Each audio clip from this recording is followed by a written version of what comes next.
Bienvenue sur le podcast Anticrise qui soutient votre pouvoir d'achat. C'est PAEF.live. Je ne peux pas démarrer cet épisode sans témoigner ma gratitude à l'égard des donateurs. Grâce à eux, j'ai pu récolter 124 € sur la cagnotte lancée sur Facebook.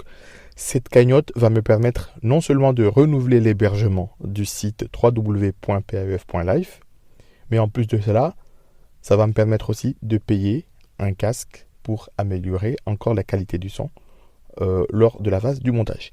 Il n'est pas trop tard pour ceux qui n'ont pas eu l'occasion de donner ou qui font connaissance avec le podcast, de contribuer. Il suffit d'aller sur le site du podcast et de cliquer sur « Effectuer » ou « Faire un don ». Aujourd'hui, on va parler d'un sujet majeur qui est au cœur de votre quotidien. Ce sont les appareils nomades, mobiles ou les appareils embarqués tels que les smartphones, les tablettes, les phablettes, les enceintes connectées, les ordinateurs de votre foyer.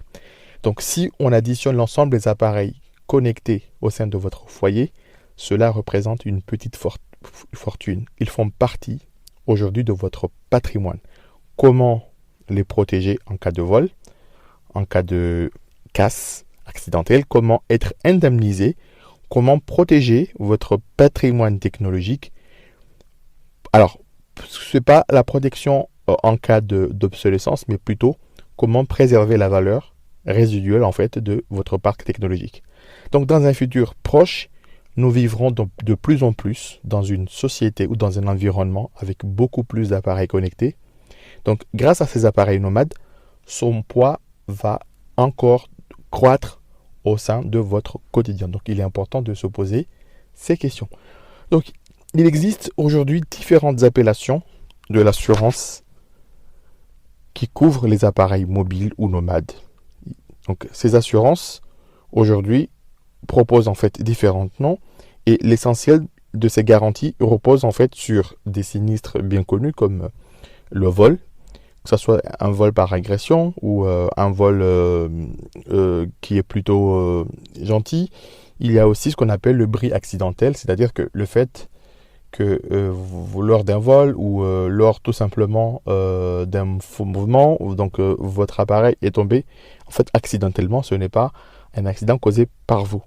Il y a aussi la question à se poser, en fait, les risques contre les dommages électriques. Donc, l'ensemble de son garantie sont parfois proposées en fait lors de l'achat de l'appareil ou peuvent être souscrites en fait indépendamment de l'achat.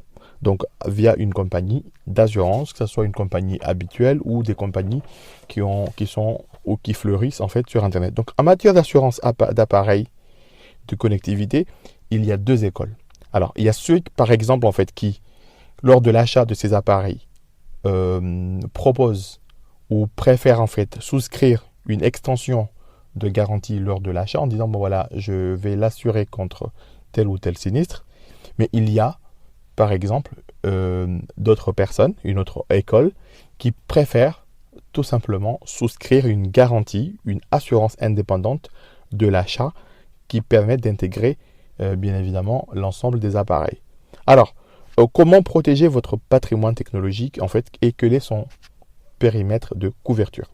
Avant de rentrer dans le détail sur comment protéger vos appareils, je vais vous livrer aujourd'hui quelques statistiques clés pour comprendre en fait l'impact au sein de votre quotidien et au sein de votre patrimoine de ces appareils.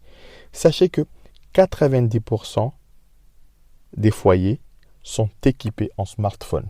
Je dirais même 98-99%. Presque une personne en France a un smartphone. Il y a plus de 30% de foyers qui sont équipés en tablette. Il y a 80% de foyers, voire 90% de foyers qui sont équipés en ordinateur et on dénombre toutes les 3 minutes un vol de smartphone.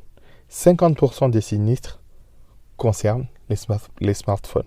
Et aujourd'hui, rien qu'un tiers, ça concerne les ordinateurs. Donc vous voyez, nous vivons de plus en plus en fait dans un environnement connecté, multi-connecté et multi-équipé. Donc un foyer peut détenir des ordinateurs, peut détenir des smartphones, mais peut détenir aussi d'autres appareils nomades tels que des lecteurs de DVD ou des lecteurs Blu-ray. Donc il existe en fait des solutions pour préserver et pour se prémunir contre les sinistres liés en fait aux appareils technologiques. Donc comme vous l'avez constaté, votre foyer aujourd'hui est multi-équipé et cela représente en fait une petite fortune parce que si on devait renouveler en même temps tous ces appareils, cela représente un poids financier non négligeable. Donc nous avons développé aujourd'hui aussi une certaine dépendance à ces équipements. Et cette dépendance nous poussera aujourd'hui à aller casser notre effort d'épargne, nos comptes d'épargne pour remplacer un appareil parce qu'on ne peut pas résister à la tentation de se connecter. Notre dépendance va nous pousser aussi à vouloir toujours acheter la nouveauté qui vient de sortir, à aller faire la course en fait à l'obsolescence.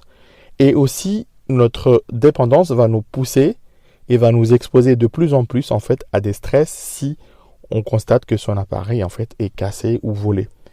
Et surtout, cela est beaucoup plus perceptible en fait quand on est en milieu urbain. Donc, il est vraiment temps d'évaluer en fait au sein de votre foyer le nombre d'appareils que vous avez, la valeur de vos équipements, combien vous êtes dans votre foyer et vous posez la question de la couverture. Et je suis sûr que si chacun regarde en fait au sein d'un foyer français avec 2 parents ou avec 1 ou 2 enfants, que ce soit des enfants en bas âge ou des enfants qui sont des adolescents et voire des adultes, vous verrez qu'il y en existe en fait pas moins de 5 appareils au sein du foyer. Donc il est temps vraiment de vous interroger aussi sur votre appétence ou sur votre attraction sur ces nouveautés, sur ces appareils-là. Si dans votre foyer, vous êtes plutôt technophile, vous êtes plutôt des geeks et vous renouvelez souvent, il y a un taux de renouvellement qui est très élevé, pratiquement tous les ans ou tous les 2 ans. Donc il est primordial de vous demander si vous avez une couverture qui couvre vos appareils pour le remplacement ou pour la réparation en cas de sinistre. Il est aussi important de connaître le nombre maximal d'appareils couverts quand vous allez souscrire en fait ce type de garantie parce que cela peut vous éviter d'avoir de surprises. Et il est aussi important de vous poser la question sur une année, combien de sinistres sont pris en charge par votre assureur. Alors attention, le but ici n'est pas de vous pousser à vous assurer ou à vous surassurer, mais le but ici est de vous faire comprendre que nous allons dans une société de plus en plus connectée, une société où les foyers sont multi-équipés et ultra-équipés avec des appareils renouvelés quasiment tous les ans, et cela représente en fait dans chaque foyer un poids financier qui n'est pas négligeable.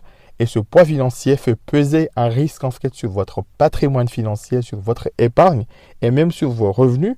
Donc, il faut se poser la question aujourd'hui comment vous allez d'une manière globale protéger en fait vos économies, protéger votre patrimoine. Comment éviter en fait de mettre en danger en fait votre patrimoine financier, mais aussi comment aussi faire en sorte que dans vos couvertures d'assurance actuelles, est-ce que vous avez des petites extensions de garantie qui permettent aujourd'hui en fait de couvrir vos appareils nomades? À savoir que l'assurance qui vous protège en cas d'accident de la vie quotidienne, l'assurance habitation, ce qu'on appelle le multirisque habitation, et aussi l'assurance auto. Dans ces assurances, il est possible d'avoir des garanties qui couvrent vos appareils mobiles. Donc, il est temps surtout de vous faire conseiller, de vous faire accompagner pour en connaître le périmètre. Donc, quand on songe à protéger son patrimoine immobilier, financier, il ne faut pas perdre de vue votre parc technologique. Il faut que vous ayez une approche patrimoine global en intégrant tous vos aspects de vie. Est-ce que vous êtes dépendant? Est-ce que vous aimez ces appareils? Est-ce que vous en avez plus? Donc, il est aussi tentant en fait d'acheter un appareil sans forcément qu'on y avait prévu. Il est aussi tentant tout de suite de se jeter en fait sur son livret A pour le remplacer parce qu'il s'est fait voler. Donc Si vous vous posez encore des questions sur comment préserver votre patrimoine, sur comment protéger vos appareils, ne soyez pas timide. N'hésitez pas en fait à me poser la question directement. Et aussi, il faut aussi voir comment vous pouvez protéger l'ensemble de vos appareils. Est-ce que aujourd'hui vous avez d'autres solutions en dehors de l'aspect assurantiel? Comment faites-vous au quotidien pour protéger vos appareils? Alors, il est très important de préserver votre pouvoir d'achat. Nous sommes en période de crise, mais nous allons aussi dans des lendemains qui risquent d'être un peu compliqués. Donc, il faut que vous preniez connaissance que à travers en fait cette saison 5 de l'épisode, j'aborde d'autres aspects de préservation de votre patrimoine. Donc, n'hésitez pas à écouter la playlist, n'hésitez pas à écouter cette saison 8 et d'autres épisodes du podcast dans leur intégralité en vous abonnant sur les plateformes habituelles de streaming et de Spotify. Je vous remercie et je tiens aussi à renouveler mes remerciements à tous ceux qui ont contribué en fait à la cagnotte. Il y a la possibilité en fait de rattraper si vous ne l'avez pas encore fait en cliquant sur le lien sur le site en fait pour faire un don. Merci et à très bientôt.